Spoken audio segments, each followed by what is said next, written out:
এই আন্দোলনের সময় যেভাবে সাজোয়াজান, হেলিকপ্টার, সীমান্তরক্ষী বাহিনী, সেনাবাহিনী ব্যবহার করা হয়েছে, আমি তাদের উদ্দেশ্যে বলি, আপনাদের লজ্জা লাগে না?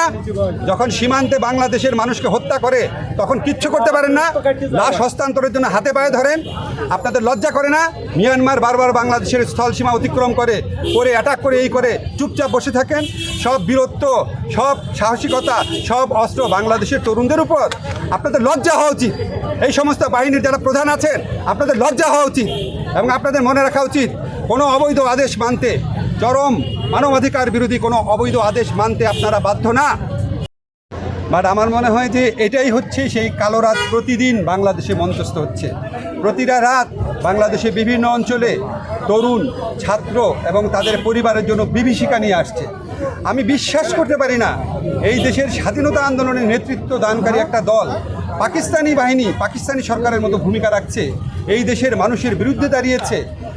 এতগুলা হত্যাকাণ্ডের পর তারা এই ধরনের আচরণ করার সাহস, উদ্ধত্ত মানসিকতা কীভাবে পাচ্ছে আমি বিশ্বাস করতে পারছি না। জাস্ট আমার মনে হয় অবস্থা যেদিকে চলে যাচ্ছে, যদি খুনি বাহিনী এবং খুনি সংগঠনগুলো যেগুলো আছে সরকারের, এটা যদি সরকার বিচার না করে, আমি সরকারকে ওয়ার্ন করছি, খুব দ্রুত এই গণ আন্দোলন সরকার পতনের আন্দোলনে পরিণত হবে।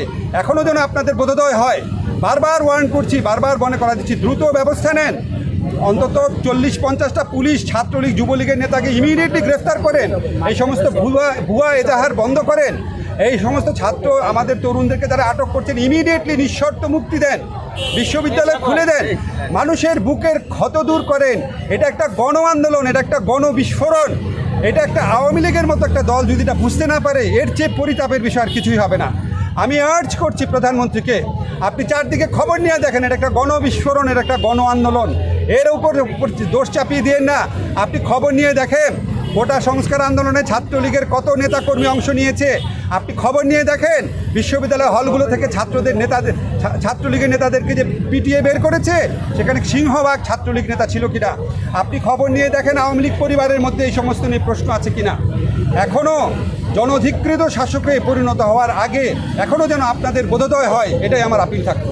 আপনারা আজকে যে কাজ করেছেন, কেউ বেশি করেছেন, কেউ কম করেছেন, আপনাদের পরিবারে আপনাদের সন্তানদেরকে জিজ্ঞেস করে দেখেন আপনারা ঠিক কাজটা করেছেন কিনা। নিজের বিবেকের কাছে জিজ্ঞেস করে দেখেন। আমাদের টাকায় আপনার অস্ত্র কেনা হয়, আমাদের টাকায় আপনার ট্রেনিং হয়, আমাদের টাকায় আপনাদের সমস্ত সুযোগ সুবিধা, আর আমাদের তরুণদের, আমাদের ছাত্রদেরকে এইভাবে গুলি করেন।